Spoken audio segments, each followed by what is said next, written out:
High court বিভাগের বিচারপতি মোহাম্মদ আশরাফুল কামালকে লক্ষ্য করে এজলাস কক্ষে ডিম ছুঁড়ে মারার ঘটনায় দায়ীদের বিরুদ্ধে কঠোর ব্যবস্থা নেওয়ার নির্দেশ দিয়েছেন প্রধান বিচারপতি। এটা কোনোভাবেই বরদাস্ত করা হবে না বলেও হুঁশিয়ারি দিয়েছেন তিনি। তদন্তে যেসব আইনজীবীর নাম আসবে তাদের সনদ বাতিল করা হবে জানিয়ে বারের সভাপতি বলেছেন, এ ধরনের ঘটনা কোনোভাবেই কাম্য নয়। মাজহারুল হক মান্নার রিপোর্ট।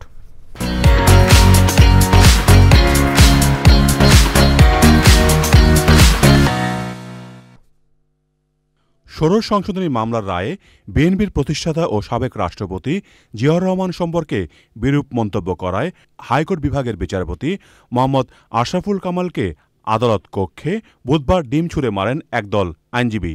এক পর্যায়ে ওই বিচারপতি এজলাস ছেড়ে নেমে যেতে বাধ্য হন। নজিরবিহীন এই ঘটনায় প্রধান বিচারপতি সৈয়দ রেফাত আহমেদ নিজের খাস কামরায় অ্যাটর্নি জেনারেল জাতীয়তাবাদী আইনজীবী ফোরামের সভাপতি বারের সভাপতির সাথে 2 দফা জরুরি বৈঠক করেন। পুরো বার এন্ড বেঞ্চ নিয়ে আলোচনা হয়েছে কিভাবে বার বেঞ্চকে ঐক্যবদ্ধ রাখা যায়। মাননীয় প্রধান বিচারপতিও উদ্বেগ প্রকাশ করছেন। উনি মনে করেন যে এটা সমগ্র বিচার ব্যবস্থার বিচার বিভাগের ভাবমূর্তি নষ্ট হয়েছে। উনি এবারে কঠোর মনোভাব প্রদর্শন করেছেন এবং উনিও চান যে সঠিক তদন্ত হোক এবং প্রকৃত যারা দোষী অপরাধী তাদের ব্যাপারে ব্যবস্থা গ্রহণ করা হোক। প্রধান বিচারপতির নির্দেশের পর কি পদক্ষেপ নেওয়া হবে তা জানান সুপ্রিম কোর্ট আইনজীবী সমিতির সভাপতি।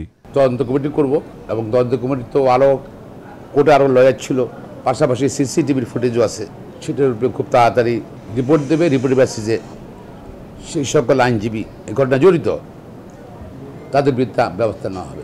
এর মধ্যে তাদের মেম্বারশিপ বাতিল হতে পারে সুপ্রিম কোর্টের, এমনকি বার কাউন্সিলের সনদ বাতিল হতে পারে। আমরা কিন্তু এই ধরনের ঘটনা বরদাস্ত করব না। এর আগে সংশ্লিষ্ট বেঞ্চে গিয়ে ঘটনার জন্য দুঃখ প্রকাশ করেন জাতীয়তাবাদী আইনজীবী ফোরামের নেতারা। মাজহারুল হক মান্না, চ্যানেল আই, ঢাকা।